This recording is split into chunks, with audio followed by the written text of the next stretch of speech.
Bonjour, cette vidéo va vous présenter en détail le Cisco CME. Le plan de la présentation, on va discuter en premier du réseau qui sera utilisé pour les démonstrations. On va parler un peu de Cisco CME, comment l'installer, comment ça fonctionne. Ensuite, on va discuter des fichiers de configuration et des firmware des téléphones IP. On va parler aussi des appareils et des extensions qui sont utilisés par les téléphones, donc les appareils. On va parler des liaisons vers d'autres CME, parce que c'est une situation quand même assez commune. Et finalement, on va parler des ports FXS et FXO. Si on fait un retour sur le processus de démarrage des téléphones IP, il y a certains éléments qui, encore une fois, on ne va pas insister vraiment dessus. Donc, par exemple, le PoE, c'est quelque chose qui fonctionne pas mal d'emblée avec les téléphones IP. On n'a pas vraiment de configuration à faire, en tout cas pas avec les équipements de Cisco. La récupération des informations VLAN, toutes les configurations particulières sur le DHCP, on avait déjà couvert ça. Même chose pour le NTP, il avait déjà été couvert dans une vidéo précédente. Ce sur quoi on va s'attarder plus aujourd'hui, en plus de comment installer le Cisco CME, on va reparler là, du chargement de l'image de l'OS au niveau du téléphone, comment on fait la mise à jour. Vous allez voir, ça se fait assez automatiquement. On va parler de la récupération des fichiers de configuration sur le TFTP. Bon, malgré que dans Packet Tracer, ce n'est pas vraiment possible de gérer ça, ça se fait automatiquement. On va quand même voir des démonstrations sur un réseau réel. Donc, on va voir les informations qui incluent, entre autres, les listes de serveurs CME, puis certaines configurations de base, puis qui indiquent aussi s'il faut faire l'installation d'un OS. Ça, c'est pas compliqué. Si celui spécifié est différent de celui qui est chargé, automatiquement, il y a une mise à jour qui est faite. Et ensuite, on va revenir sur l'enregistrement du téléphone parce qu'on va revoir certaines configurations, essayer de les expliquer un peu, puis on va en ajouter quelques-unes. La configuration qui va être utilisée pour les démonstrations là, sur un circuit réel, c'est la suivante. Donc, c'est un petit réseau qui est constitué d'un 2811 et d'un commutateur qui est PoE. Donc, tous les ports sont PoE. Les configurations ont déjà été faites, puis comme on disait, ce n'est pas des choses qui nous intéressent tant que ça aujourd'hui. Ce qui nous intéressait plus, c'était les configurations des téléphones IP pour obtenir le même fonctionnement que celui qui est affiché là. Alors, on retrouve un téléphone 7960 qui sera notre extension 1001. On va avoir aussi l'extension 1002 qui va être sur un téléphone 7940. Facile à reconnaître la différence, là, c'est le 7940, il y avait deux boutons, puis le 7960, il y en a six. Ensuite, on a un téléphone à cadran qui est fonctionnel. La seule chose, c'est que j'avais désactivé la sonnerie parce que ça fait sursauter à chaque fois. Puis, on a un téléphone traditionnel à clavier. On a aussi la ligne externe qui est doublée par rapport à la ligne qui rentre. Donc, à l'entrée ici, on a sur le FXO 0000, la ligne noire qui est ici, qui correspond à celle-là sur le schéma. C'est la ligne qui s'en va vers l'extérieur. Nos deux téléphones sont illustrés ici, sont reliés, eux, à des ports FXS qui sont juste ici, un petit peu plus haut, qui est caché un peu là, par le rebord. Donc là, ça ici, c'est le slot 0, ça c'est le slot 2. Fait que les chiffres fonctionnent par 0, 0, 0 pour celui du bas. Puis celui juste à côté, si j'avais pris celui d'à côté, ça aurait été 0, 1 à la fin. Puis FX 2, 0, puis 2, 1, ça ici, c'est la carte qui est ici pour les FXS. Donc là, c'est la façon dont les équipements sont reliés. Au niveau des téléphones POTS, donc les téléphones standards, les extensions commencent par 11 au lieu de 10. Donc c'est 11.01 puis 11.02. Alors, le Cisco CME pour Call Manager Express, on se rappelle que le Express était important parce que ça différenciait beaucoup là, de celui qui est sur un serveur. Pour l'installation, bon, là, je spécifie, ça ne fonctionne pas dans Packet Tracer, évidemment. Pas mal tout ce qu'on va faire ne fonctionne pas dans Packet Tracer, sauf peut-être la liaison entre différents CME. Bon, pour installer dans Packet Tracer, vraiment, faut que ce soit un équipement compatible. Puis pour s'assurer qu'il est compatible, bon, on va voir sur la documentation en ligne pour voir si notre équipement est compatible avec la version de CME qu'on veut installer.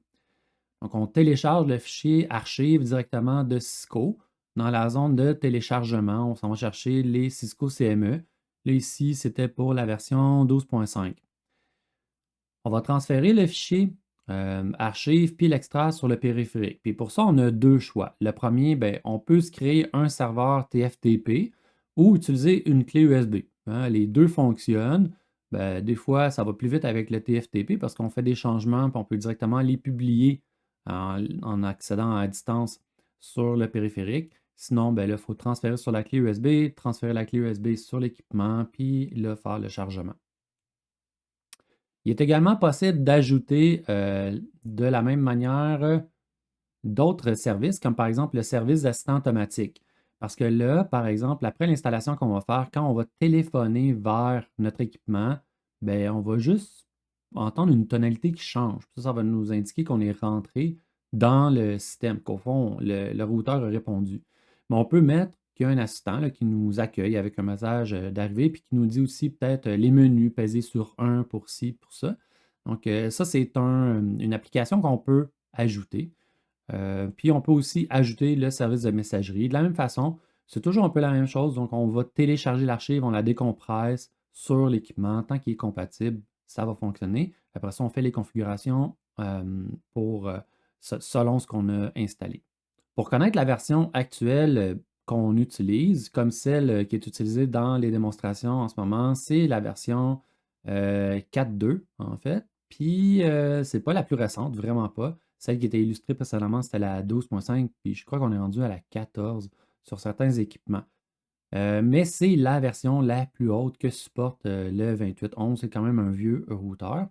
On a certains éléments aussi qui nous informent là, de certaines configurations qui ont été faites parce qu'on est capable d'avoir ça avec le Show Telephony Service. Puis, ben, il y a d'autres informations que juste la version. Ça nous donne, entre autres, ben, un lien vers de la documentation si on en a besoin. Ça nous donne aussi l'adresse source qui est utilisée. Avec le port 2000, ici, on sait qu'on est en train d'utiliser Skinny, donc SCCP, ce qui est propriétaire Cisco. On voit aussi qu'il y a une commande load qui est enregistrée. Donc, la commande load, ça dit que pour les téléphones 7960, 7940, ils doivent télécharger la version qui commence par P003, puis la version du software est identifiée ici par le 88. Donc, c'est la 800-800. Donc, la 8 version 8.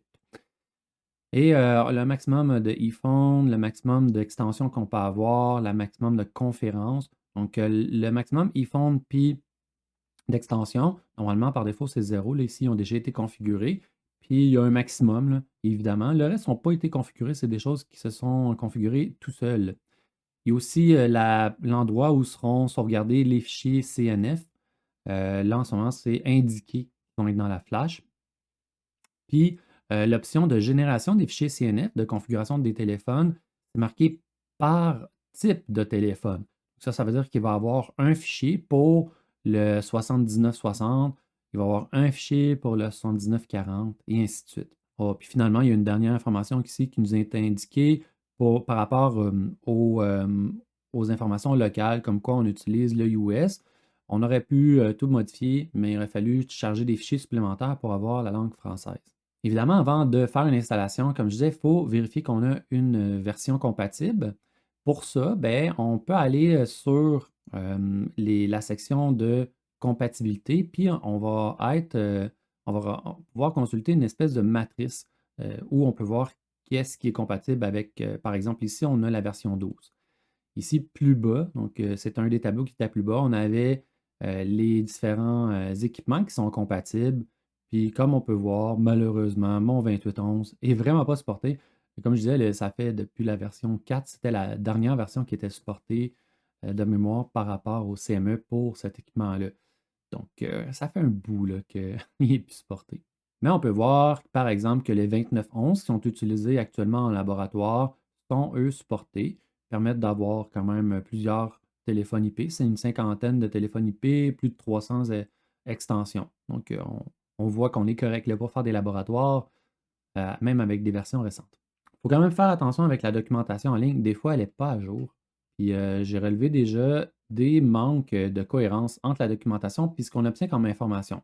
Par exemple, si on va voir ici pour le Cisco 2811, pour la version 4, donc ici je suis dans le CME 4 pour voir la compatibilité. Bon, bonne nouvelle, il était compatible. Puis ça nous dit que Il est capable de supporter 36 téléphones, mais je pense qu'on est capable d'aller à 42 sur l'équipement. Je lis un petit peu plus tard l'image. Puis 144 extensions. Puis ouais, c'est ça. Justement, quand on fait le point d'interrogation après le max numéro d'extension, ça me dit que j'en ai 144. Ça, c'est cohérent. Mais là où ce que ça l'est pas, c'est le max de téléphone qui, dans le logiciel, il supporte jusqu'à 42, puis ici, il me dit 36. Bon, ça donne quand même une ordre de grandeur, là, puis on est capable de faire tous les laboratoires qu'on veut, mais il faut quand même faire attention. Des fois, il y a des petites mises à jour qui n'ont pas été faites dans la documentation, puis visiblement, là, c'est la version 4, ils ne feront jamais la mise à jour. Les fichiers de configuration et les firmware. Bon, c'est quoi les firmware, là, pour ceux qui se demandent là, ou qui ne comprennent peut-être pas le mot anglais? C'est le micro-logiciel qu'on met à l'intérieur des téléphones. C'est l'OS, en fait. Donc, certains fichiers sont nécessaires pour le fonctionnement des téléphones Cisco. D'abord, il y a le firmware, hein, le OS. Dans l'exemple qu'on a, ben, on a le P0030. Donc, ça, c'est vraiment juste pour identifier l'OS comme tel. Puis ensuite de ça, ici, ça nous dit, parce que le numéro ici identifie pas juste la version de l'OS, mais aussi les téléphones compatibles. Fait que la section 30 concerne les 79, 60, 79, 40. Puis ben, les versions, c'était les 8080. Bon, il va y avoir différents fichiers, là, le .sb2, le .sbn, puis .load, qui sont utilisés pour faire l'installation sur les téléphones. Les téléphones, eux, vont savoir les fichiers qu'ils ont besoin en question. Ce qu'ils ont besoin de savoir, c'est le nom des fichiers. Les fichiers de configuration XML aussi, on va les retrouver, encore une fois, dans notre cas à nous, sur le routeur, parce que le Cisco CME est sur le routeur, mais aussi le serveur TFTP. Il va chercher donc le fichier XML, puis il y a différents fichiers XML, mais ils vont tous pointer vers la même chose. C'est juste que les informations vont être plus génériques dans certains cas. Comme par exemple, ici, on a le XML Default Config XML, qui est pour tous, parce qu'ici, ça ne correspond à aucun modèle. Mais là-dedans, des fois, on va avoir des informations qui disent pour les modèles 79, 60, prends ça. Pour les modèles 80, 80, prends ça. Donc là, à l'intérieur, il y a des informations spécifiques à différents modèles. Ici, on a un autre fichier, le CEP, puis ici, c'est une MAC address. Donc, la MAC adresse aaa.bbb.ccc.cnf.xml. Puis dans ce cas-là, ben, ça serait, par exemple, un fichier spécifique de configuration, mais qui serait spécifique à un téléphone en particulier. Donc là, c'est que les fichiers de configuration enregistrent les configurations particulières de chacun des téléphones, ce qui peut être pratique dans certaines applications.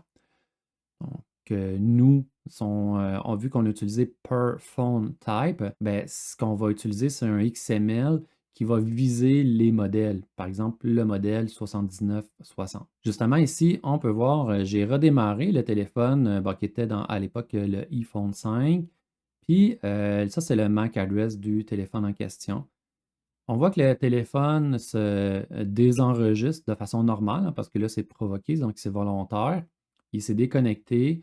Puis là, ici, on voit qu'il cherche certains fichiers. Donc, il essaie de trouver le fichier CEP avec ce numéro-là. Puis, il ne l'a probablement pas trouvé. Là, en ce moment, il cherche ensuite le fichier XML default, puis 7960.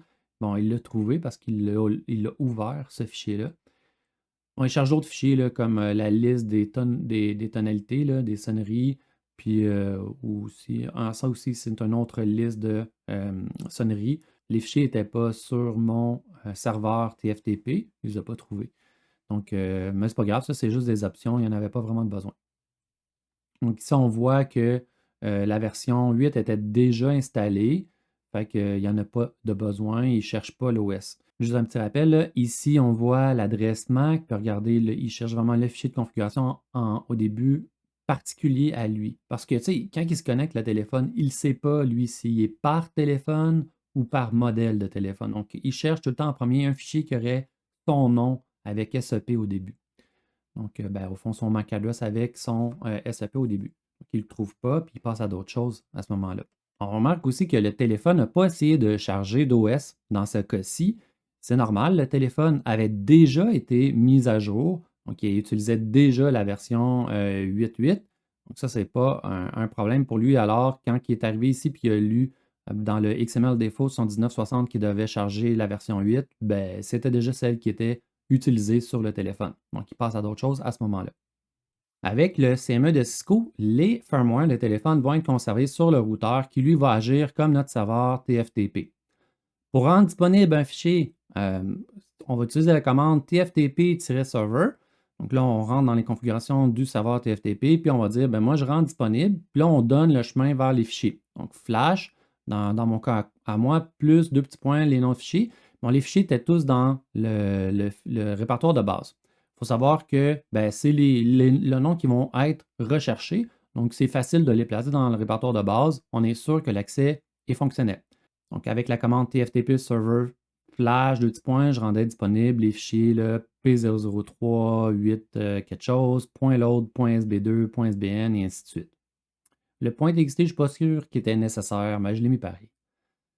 Alors, il est possible d'organiser nos fichiers en répertoire parce que là, ben, c'est pas terrible de tout envoyer ça, surtout si on a plusieurs types de téléphones supportés. Donc, c'est possible de faire des répertoires pour organiser ça, mais il faut savoir que les téléphones, quand ils vont chercher, ils ne vont pas chercher avec un nom de répertoire, ils vont chercher vraiment juste le nom du fichier, point l'extension qu'ils ont besoin.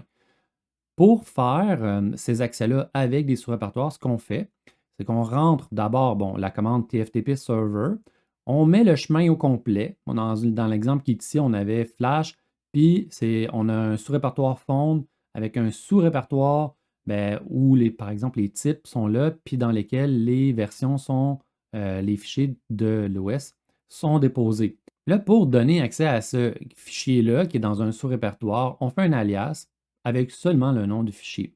Donc, quand le téléphone va demander ce nom de fichier-là, ben, ça va retourner l'ensemble ici du chemin, comme s'il connaissait les sous-répertoires.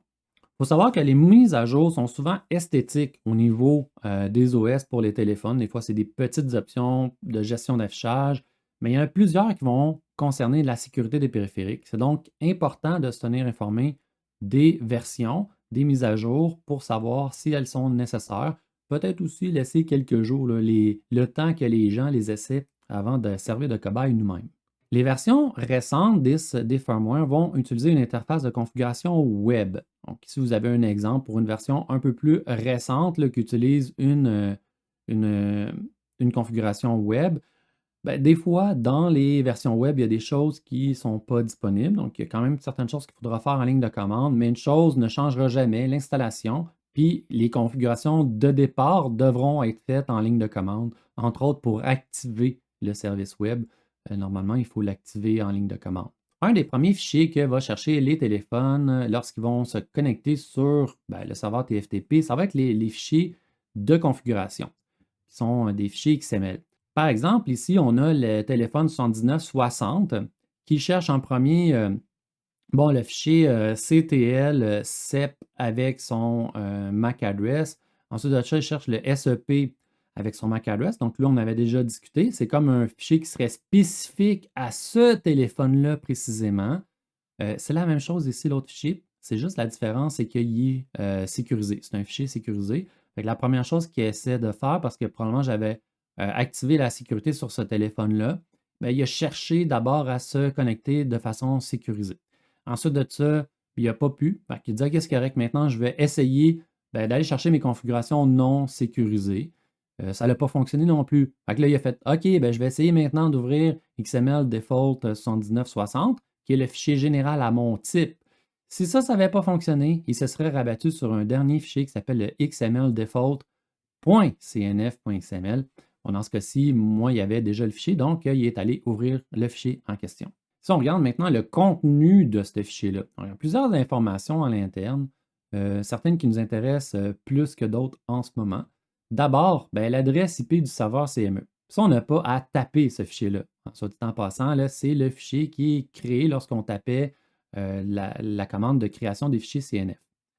Donc ici, d'abord, l'adresse IP qu'on avait configurée. Ensuite, ben, ici, on peut voir dans la version que probablement que mon NTP n'était pas configuré ici parce que le stamp est vraiment décalé, 2002.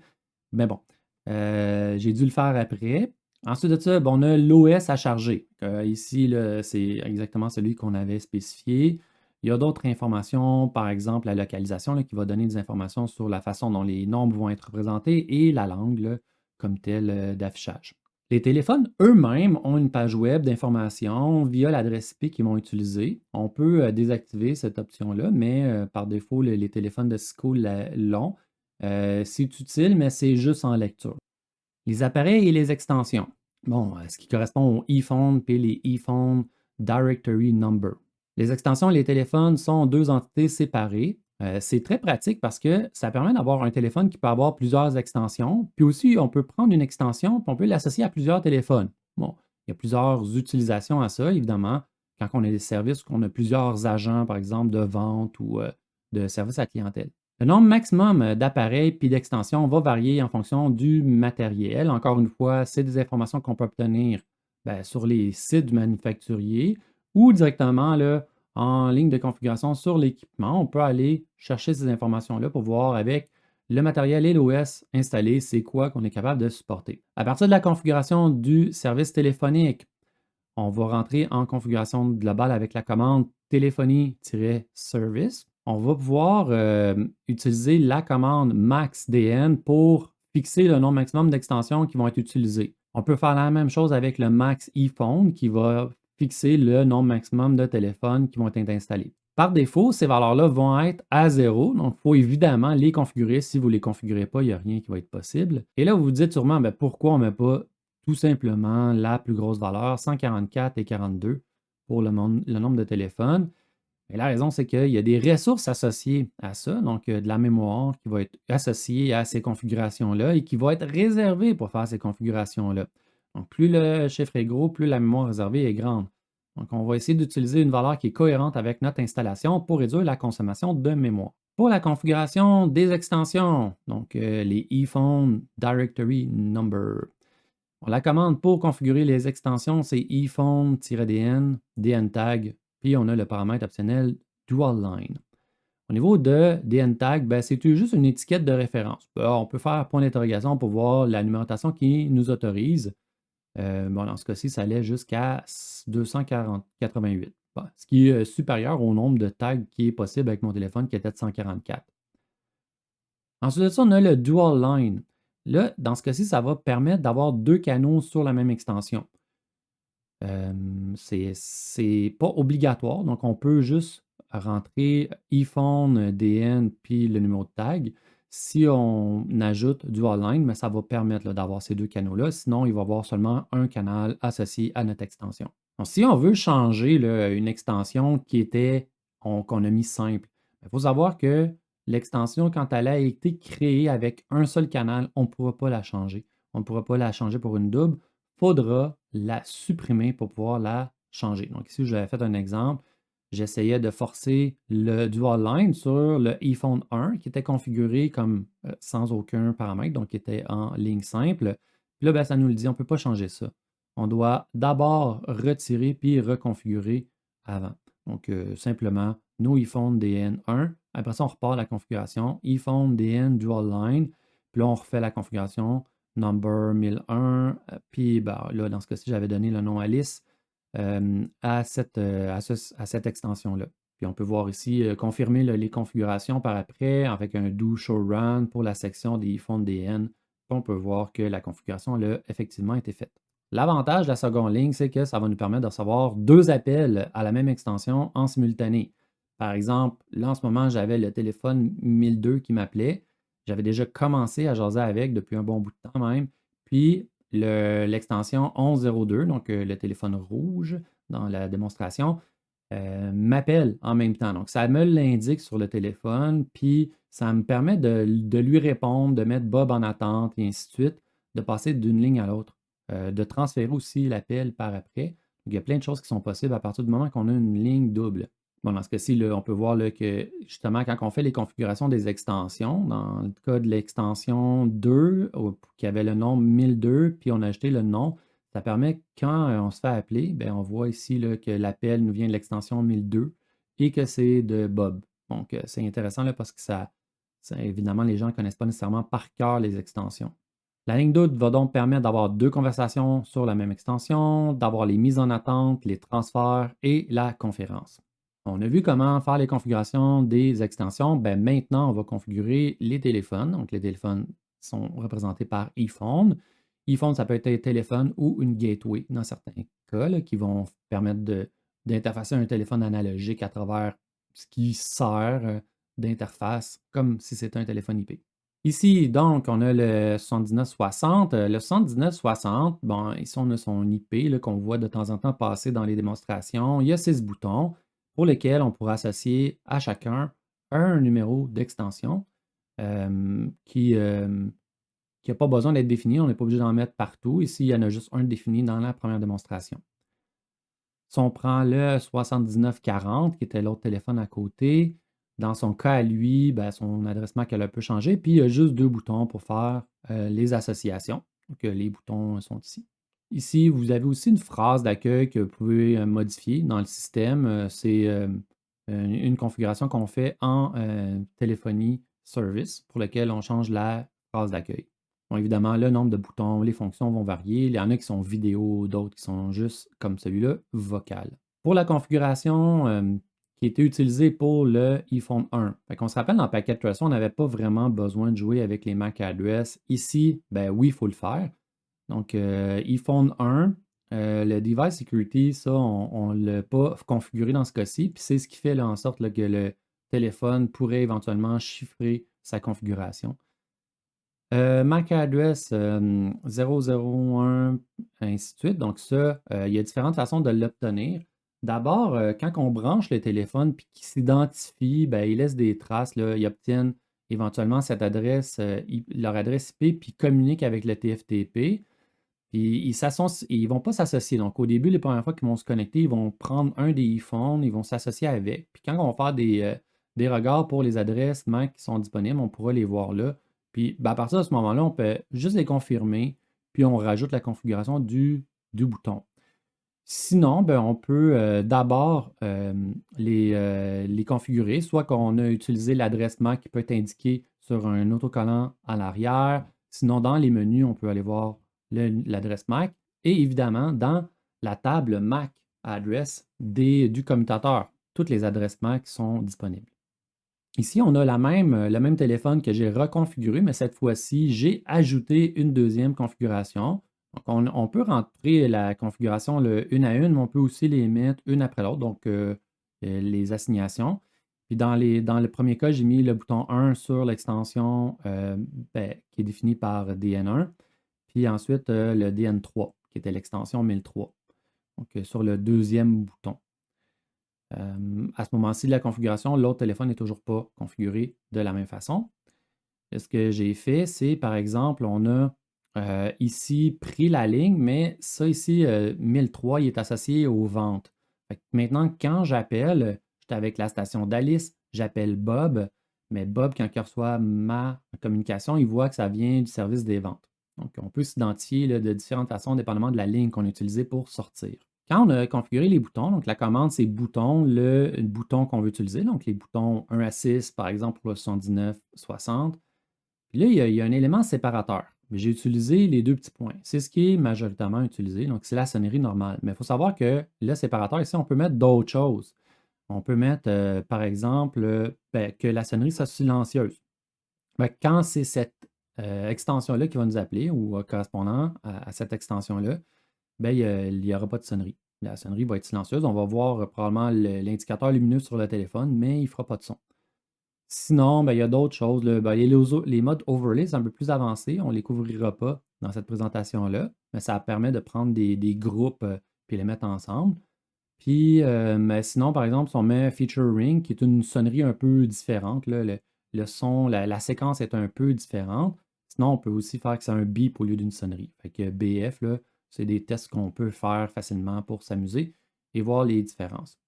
Et on peut répéter tout ça. On peut mettre de façon optionnelle toutes les autres configurations de boutons. Mais il faut savoir que si je réécris un bouton 2 avec mon séparateur, ben, ça ne va pas effacer le 1 que j'ai fait avant. Donc, ils sont additifs, à moins que je reconfigure pour le bouton 1. Là, évidemment, ça va mettre à jour la configuration du bouton 1. mais si je fais les configurations des autres, ils vont juste s'ajouter. Les FXO puis les FXS. Si on se souvient, on avait dans notre réseau, là, on avait les deux téléphones, mais j'avais aussi la ligne extérieure, puis deux téléphones analogiques communs. Donc, ce qu'ils appellent les plain old téléphone subscriber, fait que les vieux téléphones, là. Eux sont reliés au FXS. FXS, c'est Foreign Exchange Subscriber. Donc, ça, c'est les configurations qu'on va faire pour débuter. Comme on disait, les FXS peuvent servir à relier des téléphones analogiques ou des télécopieurs. Pour voir les FXS puis les FXO qui sont disponibles, on peut utiliser la commande Show Voice Port Summary comme ceci et ça nous fait apparaître les ports FXO, FXS qui sont disponibles. Ça nous donne aussi dans l'état qu'ils sont en ce moment. Donc, si on s'en vient configurer le FXS, la commande pour les configurer, c'est DLPeer, puis après ça, on utilise Voice parce que dans notre cas, nous, on est en train de configurer de la voice. On se rappelle qu'il y a plusieurs choses qui peuvent transiter par le CME, par exemple des T1, des choses comme ça, des données. Dans notre cas, nous, c'est de la voix qu'on veut transférer. Ensuite, on va donner un nombre. On va voir l'association de ces nombres-là. C'est vraiment beaucoup de chiffres, là. On peut choisir pas mal ce qu'on veut. Puis ensuite de ça, POTS, dans ce cas-ci, parce qu'on dit, c'est pour être relié à une vieille technologie. POT, Plain Old Telephone Subscriber. Ici, on voit la configuration qui a été utilisée dans le réseau de démonstration. Dial Peer Voice, puis on avait le 1101 POT qui correspond à la destination pattern. Donc, ça, c'est quand on rentre l'extension 1101. Ici, en passant, j'ai mis 1101, j'aurais pu mettre n'importe quoi. J'ai juste mis la même chose pour que ça soit facile à retrouver. Puis, je l'ai associé au port 021.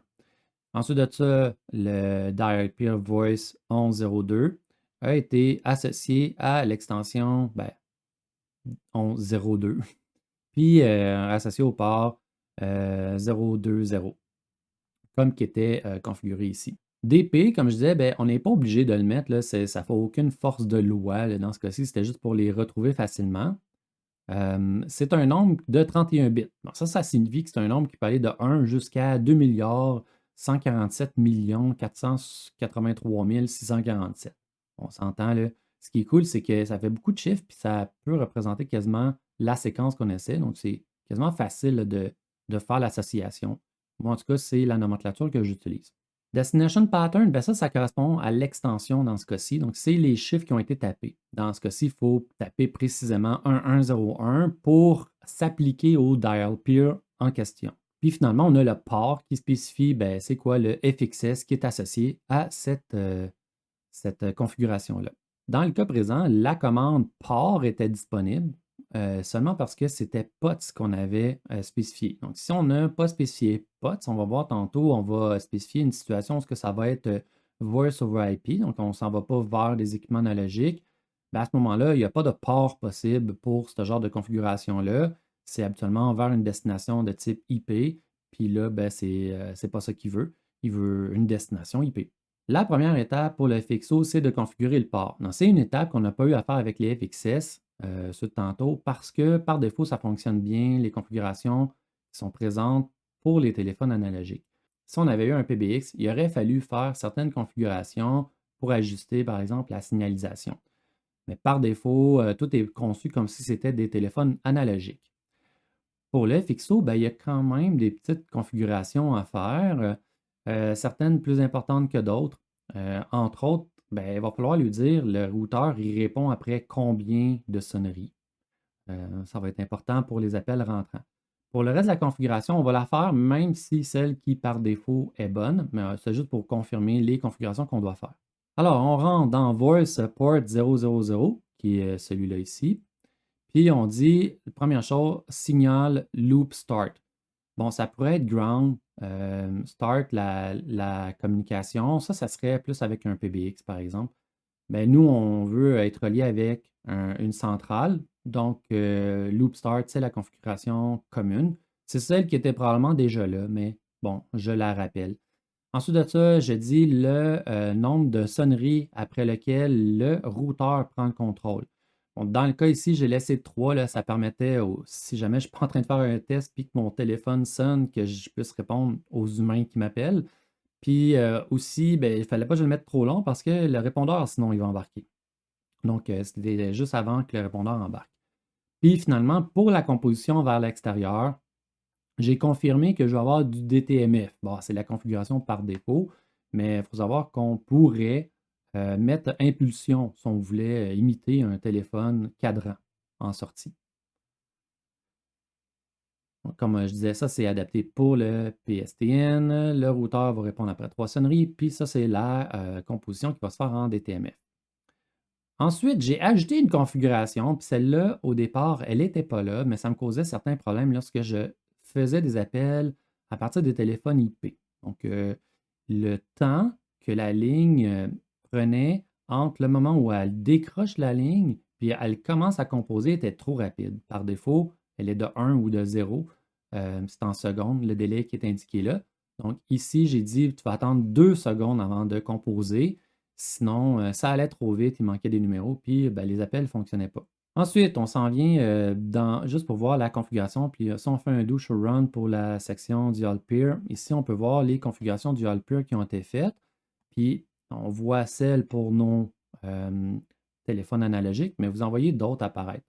Donc, j'ai Peer Voice 450 POTS. Donc là, ça dit. Si jamais le numéro qui est composé, c'est 450 suivi d'un certain nombre de chiffres. Donc, 7 chiffres, là, ici, on a 7 points qui sont indiqués. Donc, c'est 7 jokers, si vous voulez. Ça veut dire que là, c'est un appel qui doit être envoyé vers l'extérieur. Donc, tu vas utiliser le port 000, puis tu vas transmettre tous les numéros qui ont été composés. Donc, à partir du 450 jusqu'à la fin. Donc, ça veut dire que quand il détecte 450, puis mettons, dans les exemples que je faisais, 430 3120, qui est le téléphone de l'école, bien là, lui, il prend la ligne, il attend 2 secondes, puis il en renvoie tout le 450, ainsi de suite, vers le PSTN. Même chose pour la configuration du 514. Donc là, j'avais fait une configuration aussi d'exemple avec le 514. Si ça commence par 514, c'est suivi de 7 numéros, bien à ce moment-là, il transmet l'appel vers la ligne externe. Bon, là, ça commence à être lourd, là, si on commence à rentrer toutes les possibilités comme ça, mais dans certains cas, ça peut être utile de le faire. Mais normalement, dans les entreprises, ce qu'on va faire, c'est qu'on va les regrouper ensemble. Comme je disais, pour les entreprises, une des solutions qu'on va faire, c'est d'utiliser le 9 pour prendre la ligne externe. Ici, j'ai justement le système configuré, donc Dial Peer Voice 9 POTS. Puis là, ça dit Destination Pattern. Bien, il faut que ça soit 9. Puis ensuite de ça, il faut qu'il soit suivi de 10 numéros. Hein, pour le 450, par exemple, 514, puis les 7 numéros précis. Donc là, à ce moment-là, lorsque c'est un appel qui n'est pas une longue distance, mais qui est un appel vers l'externe, puis ça, ben, l'utilisateur doit entrer le 9 pour commencer. Évidemment, on va s'assurer de ne pas avoir d'extension qui correspondent à ces numéros-là. Ben, il va utiliser la ligne externe et il va transmettre les 10 chiffres, les 10 derniers chiffres, mais il part de ce côté-là. Fait qu'au fond, il va exclure le 9. Je vous rappelle que les points dans le pattern, ça remplace n'importe quel chiffre. Dans le cas où on a des DL peer qui ont été configurés de façon semblable, par exemple deux qui commencent par 9, c'est la plus longue correspondance qui va l'emporter. Alors, si j'arrive puis je fais une deuxième configuration, par exemple DL peer voice 91. 91 pourquoi? Ben parce que 9 pour dire que je prends la ligne à l'extérieur et 1 pour dire que je fais une longue distance. Puis ensuite de ça, ben, je vais avoir une dizaine de chiffres qui vont suivre. Mais là, ça pourrait me servir, comme dans le cas ici, de choisir un fournisseur ou une sortie différente pour me relier vers le réseau externe. Dans la situation ici où je compose le 9, 450, 430, 31, 20, ben, il va utiliser le port 000. Si je compose le 1 800 555 5555, ben, il va utiliser le port 001 parce que là, il y a la correspondance 91 qui est plus longue avec ce dial peer qui est ici. La liaison vers un autre CME. Si on a un exemple avec deux CME, bon, je ne pouvais pas faire ça chez moi parce que je n'avais pas deux CME, là, je l'ai fait dans Packet Tracer, celui-là. Donc, on a un CME sur R1 puis un CME sur R2. L'adresse partagée entre les deux, parce que c'est juste ça qu'on a besoin pour faire la démonstration, c'est le 10200, c'est un /30. le R1 prend le point 1, puis le R2 prend le point 2. Dans l'exemple suivant, R1 et R2 sont des CME pour leur réseau interne respectif. Donc, R1 fait le CME pour les téléphones de ce côté-ci, puis R2 fait le CME pour les téléphones de ce côté-là. R1 et R2 doivent avoir des routes pour acheminer les paquets d'un réseau à l'autre, qui sont dynamiques ou statiques, peu importe, tant qu'ils ont des routes qui permettent de s'enligner d'un bord. Ensuite de ça, on a la commande dial-peer encore qui va nous permettre d'être utilisée pour cette fonction-là. Hein, parce qu'au fond, tu sais, quand je compose 100, ben là, il détecte que c'est dans son registre de téléphone interne. Quand je compose des affaires externes, ben là, il détectait, puis il l'envoyait vers l'externe, et ainsi de suite. Ben là, si je compose puis un numéro qui commence par 2, par exemple le 200, ben soit qu'il me dit non, non, ça se peut pas, parce qu'au fond, si je commence par 3 un numéro en ce moment, le téléphone, il va dire rien. En fait, il va tout de suite me dire unknown number. Il va le refuser tout de suite. Ben, si je commence par 2, puis je l'ai configuré, là, si j'ai fait mes configurations, je commence par 2, il va attendre, puis il va transférer l'information vers R2. On va voir comment configurer ça. Lorsqu'on fait dial peer voice, donc ce qu'on va faire, c'est transmettre la voix. Le numéro que j'ai mis, ben là, vu que c'est pour les extensions de 200 et plus, je l'ai appelé numéro 200. Puis Voice over IP, parce que là, c'est ça la particularité. Je vais envoyer ça ici, c'est du Voice over IP rendu ici. Destination pattern, ben 2, puis n'importe quoi. Donc 2, 3 chiffres, donc, mais n'importe quoi après le 2. Fait que 2, 0, 0 jusqu'à 299 vont être acceptés. Puis là, ça dit, si ça arrive, ça, ben, tu transfères. Là, tantôt, je vous avais dit, quand on met POTS, il nous offre POR comme solution de sortie. Mais ici, vu que c'est un Voice over IP, il cherche ta session IP, ton target, c'est quoi? Mais c'est le IPv4, deux petits points, puis c'est celui-là. Dans ce cas-ci, quand on est R1, notre target, c'est R2, 10, 2, 0, 2. Puis, that's it, on a terminé. On fait la même chose, hein, parce que la liaison de téléphone à téléphone, pour qu'elle soit possible, il faut qu'R2 soit capable de communiquer, transmettre des informations à ses téléphones pour dire comment rejoindre R2. Donc là, on va dial peer voice 100. Encore une fois, là, j'ai pris cette nomenclature-là pour qu'on la reconnaisse facilement. Destination pattern 1, puis n'importe quoi, tant que c'est 2 digits. Puis ensuite de ça, session target, IPv4, 10, 2, 1, 0. C'est maintenant terminé. Donc, on a vu le réseau de démonstration qui était utilisé, le Cisco CME, les fichiers de configuration, les firmware. On a discuté des appareils, des extensions, les liaisons entre CME, puis finalement les ports FXO et FXS. À bientôt dans une prochaine vidéo.